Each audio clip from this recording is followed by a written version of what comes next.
নবম শ্রেণীর সুপ্রিয় শিক্ষার্থী, তোমরা অবশ্যই সবাই ভালো আছো আর ইংরেজি পরীক্ষার জন্য চূড়ান্ত প্রস্তুতি নিচ্ছ। তোমরা অবশ্যই সবাই জানো যে ইংরেজি পরীক্ষায় তোমাদের 30 নম্বরের কবিতা থেকে প্রশ্ন করা হবে, অর্থাৎ পয়েম থেকে প্রশ্ন করা হবে। তার মধ্যে 2 নম্বর প্রশ্নটি হলো যে কবিতা থেকে তোমাদেরকে সিমিলি, মেটাফোর এবং ইমেজারি ফাইন্ড আউট করতে হবে।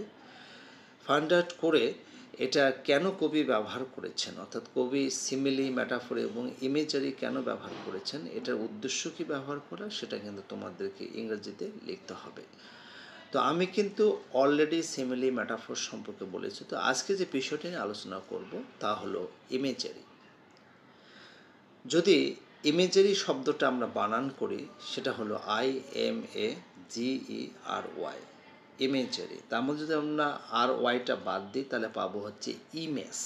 ইমেজ মানে কি? ছবি বা প্রতিমূর্তি বা ফটো, যেটা আমরা যেভাবেই বলি না কেন। আসলে ইমেজারি শব্দটার মধ্যেই যে ইমেজ শব্দটা রয়েছে সেটি হচ্ছে আসল ব্যাপার। তো তোমাদের নবম শ্রেণীর বইতে ইমেজারির সংজ্ঞাটা এভাবে দেওয়া আছে: imagery is a language used by poets, novelists and other writers to create images in the minds of the readers through their senses. এই যে প্রথম দুটো লাইনের ভিতরেই কিন্তু সব বলে দেওয়া হয়েছে যে ইমেজারি হচ্ছে কবি, সাহিত্যিক, ঔপন্যাসিক এবং লেখকদের দ্বারা ব্যবহৃত একটা ভাষা, যেটি আসলে পাঠকদের মনে তাদের সেন্সের মাধ্যমে পাঠকদের মনে একটা ইমেজ সৃষ্টি করে, একটা ছবির সৃষ্টি করে, একটা ফটো সৃষ্টি করে। এখানে একটা গুরুত্বপূর্ণ কথা রয়েছে, থ্রু দেয়ার সেন্সেস, তাদের সেন্সের মাধ্যমে। আসলে আমরা জানি যে আমরা যেহেতু মানুষ, আমাদের কিন্তু 5টি হিউম্যান সেন্স রয়েছে। তা হলো সাইট মানে দর্শন, দেখার মাধ্যমে, চোখ দিয়ে আমরা যেটা দেখি সেটা হচ্ছে সাইট। আরেকটা হচ্ছে হিয়ারিং, কান দিয়ে আমরা শুনি। স্মেল অর্থাৎ গন্ধটা নাক দিয়ে নিই। একটা হচ্ছে টেস্ট, স্বাদ, আমরা জিহ্বা দিয়ে স্বাদ গ্রহণ করি। একটা হচ্ছে ফিল অর টাচ, ফিল মানে অনুভব করা অথবা স্পর্শ করা। এই যে 5টি হিউম্যান সেন্সেস, যে এই 5টি হিউম্যান সেন্সের মাধ্যমে যে ইমেজ সৃষ্টি হয়, এই ইমেজটাই হচ্ছে আসলে ইমেজারি। অবশ্যই বুঝতে পেরেছ যে যদি এই 5টি সেন্সের মাধ্যমে কবি, সাহিত্যিক, ঔপন্যাসিক, লেখক যারা লিখে থাকে, এই 5টি সেন্সের মাধ্যমে তারা যে ইমেজটা সৃষ্টি করতে চায় এবং পাঠকের মনে তখন ওই ইমেজটা সৃষ্টি হয়ে যায় অটোমেটিক্যালি। একটা কবিতা পড়লো, এই কবিতায় আসলে যে ইমেজ, ওখানে ওই কবিতার মধ্যে যে ইমেজটা কবি সৃষ্টি করতে চেয়েছেন, পাঠকের মনে কিন্তু সেই ইমেজটা সৃষ্টি হয়। আসলে ইমেজারি এর 2টা রূপ, একটা হচ্ছে সিমিলি, একটা হচ্ছে মেটাফোর। ইমেজের রূপে হচ্ছে 2টা, একটা সিমিলি এবং একটা মেটাফোর। তাহলে আমরা বুঝতে পারছি সিমিলি এবং মেটাফোর ইমেজারি ছাড়া আসলে কিছুই নয়। তাহলে এখন আমরা বিস্তারিত বোঝার জন্য আমি তোমাদেরকে স্ক্রিনে নিয়ে যাচ্ছি। তাহলে 5টি সেন্সের মাধ্যমে, 5টি হিউম্যান সেন্সের মাধ্যমে কবি, সাহিত্যিক, ঔপন্যাসিক, লেখকরা তারা কিন্তু ইমেজারি ব্যবহার করে থাকে, অর্থাৎ সিমিলি এবং মেটাফোর ব্যবহার করে থাকে। তো এই 5টি হিউম্যান সেন্সের মধ্যে প্রথমটি হলো ভিজুয়াল ইমেজারি। এটা কি? This type of imagery appeals to the sense of sight. আমি আগে বলেছি যে এই ধরনের ইমেজারি হচ্ছে সাইট মানে চোখ দিয়ে দেখার যে আবেদন সেটা ব্যক্ত করে। For instance, in William Wordsworth's poem I wandered lonely as a cloud, he describes a field of daffodils. তো যখন এই সেন্টেন্সটা যখন পড়া হচ্ছে, I wandered lonely as a cloud, এটা কিন্তু একটা ইমেজ অর্থাৎ ইমেজারি সৃষ্টি করছে। এটা কিসের ইমেজ সৃষ্টি করছে পাঠকের মনে? তা হলো এ ফিল্ড অফ ড্যাফোডিলস, ড্যাফোডিলের একটা ফিল্ড, একটা ক্ষেত সৃষ্টি করছে, যে আমি মেঘের মতো একাকী বিচরণ করেছিলাম। কোথায়? A field of daffodils. এরপরে আরও কিছু এক্সাম্পল রয়েছে। They stretched in never ending line along the margin of a bay. This description helps readers visualize the beautiful flowing lawn of flowers. তো এই যে লাইনটার মাধ্যমে যে ইমেজ পাঠকের মনে সৃষ্টি করছে তা হলো the beautiful flowing line of flowers, মানে ফুলের একটা সুন্দর প্রবহমান একটা লাইন শ্রেণী বোঝাচ্ছে। এখানে স্পষ্ট কিন্তু বলা হচ্ছে then stretched in never ending line along the margin of a bay. তাহলে এটা হচ্ছে ভিজুয়াল, অর্থাৎ চোখ দিয়ে যেটা আমরা দেখতে পারি, এই দেখার মাধ্যমে যে ইমেজ সৃষ্টি হয় সেটা হচ্ছে ভিজুয়াল ইমেজারি। আরেকটি হচ্ছে auditory imagery. This type of imagery appeals to the sense of hearing. যেটা আমি আগে বলেছি যে এই ধরনের ইমেজারিটা আসলে সৃষ্টি হয় শ্রবণের মাধ্যমে।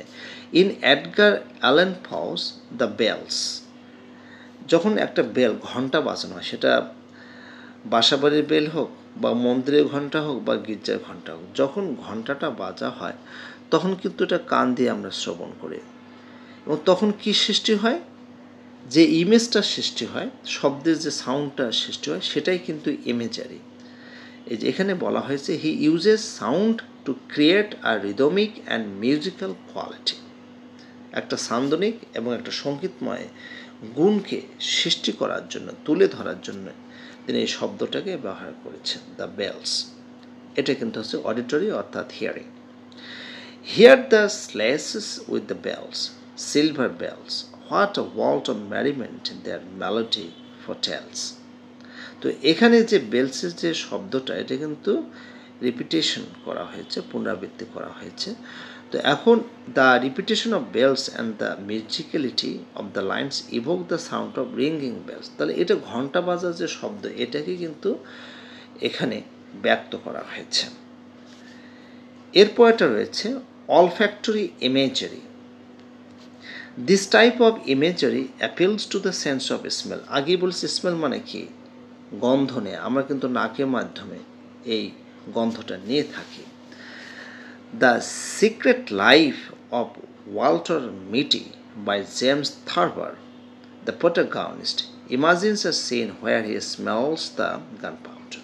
তো এটা হচ্ছে জেমস থার্বারের একটা বই, একটা লেখা। তো এখানে প্রধান চরিত্র, এই বইয়ের যে প্রধান চরিত্র, অর্থাৎ এই নোভেলের যে প্রধান চরিত্র, তিনি কিন্তু একটা দৃশ্য কল্পনা করছেন যেখানে তিনি গান পাউডারের কিন্তু স্মেল, গন্ধ পাচ্ছেন। এই যে একটা পাঠকের মনে কিন্তু গান পাউডারের একটা ইমেজ সৃষ্টি করছে। তো এখানে পাঠকের মনে একটা ইমেজ সৃষ্টি করছে, সেই ইমেজটা কি? সেটা হচ্ছে গান powder. He could smell the gun powder and the sweat of the man. দেখো, এই যে গান পাউডার আর হচ্ছে সোয়েট, তো এই গান পাউডারের এইটাই কিন্তু হচ্ছে ইমেজ। এখন এটা কি বোঝাচ্ছে? The imagery emerges the reader in the scene, making it more tangible. তো এই যে ইমেজারিটি ব্যবহার করেছেন, পাঠককে আরও বেশি সংবেদনশীল করে তুলছে। এরপরে হচ্ছে gustatory imagery. This type of imagery appeals to the sense of taste. এটা হচ্ছে স্বাদ, আমরা জিহ্বা দিয়ে স্বাদ নিই, এটা বোঝাচ্ছে। In like water for chocolate by Laura Esquivel, food is described in a way that evokes taste. কীভাবে বলা হয়েছে? The rich dark chocolate melted in her mouth, releasing a wave of warmth and sweetness. তো এখানে কিন্তু chocolate শব্দটা রয়েছে, এটি কিন্তু হচ্ছে টেস্ট, স্বাদ, কারণ চকলেট খেলে কিন্তু আমরা স্বাদ নিতে পারবো, এটাই কিন্তু হচ্ছে ইমেজারি। এরপরে আছে টেকটাইল ইমেজারি। তো টেকটাইল ইমেজারিটা কি? This type of imagery appeals to the sense of touch, স্পর্শের মাধ্যমে, ফিল, অনুভূতির মাধ্যমে যে ইমেজারি সৃষ্টি হয় সেটা হচ্ছে tactile imagery. In the Grapes of Wrath by John Steinbeck, he describes the roughness of the land. এইভাবে, the land was bare and dry, cracked like an old man's skin. মানে জমিটা একদমই শুকনো ছিল, অনুর্বর ছিল, ঠিক একটা বৃদ্ধ মানুষের চামড়ার মতো কোঁচকানো। তো এই যে তিনি এটা ব্যবহার করছেন, লাইক মানে কি, এটা হচ্ছে সিমিলি ব্যবহার করছেন, কিন্তু এটা হচ্ছে ইমেজারি। আমি আগেই বলেছি সিমিলি এবং মেটাফোর হচ্ছে দুটা রূপ, ইমেজারি দুটা রূপ। This comparison helps readers feel the harshness of them. আসলে এই যে লাইনটাতে যে ইমেজারি, যে ইমেজটা সৃষ্টি হচ্ছে পাঠকের মনে, তা হচ্ছে পরিবেশের রুক্ষতা, শুষ্কতা। দ্য হার্শনেস অফ দেম মানে পরিবেশের শুষ্কতা, মানে আমরা যদি বলি যে খরাটাও কিন্তু হবে, যে ব্যার অ্যান্ড ড্রাই, অনুর্বর, এবং একদম ভূমিটা কুঁচকায় গেছে, ক্র্যাকড হয়ে গেছে। তাহলে এটা দ্বারা কী বোঝাচ্ছে? পরিবেশের শুষ্কতা বা রুক্ষতা যেটাই বলি, অথবা আমরা বলি খরা, ড্রাফট, তাও হবে। তো এইভাবে কিন্তু তোমাদেরকে ইমেজারিটা সিলেক্ট করতে হবে। অর্থাৎ যেটা মেটাফোর সেটাই হচ্ছে ইমেজারি, যেটা সিমিলি সেটাই হচ্ছে ইমেজারি। তোমরা অবশ্যই বুঝতে পেরেছো। আজকে এই পর্যন্তই, সবাই ভালো থাকবে।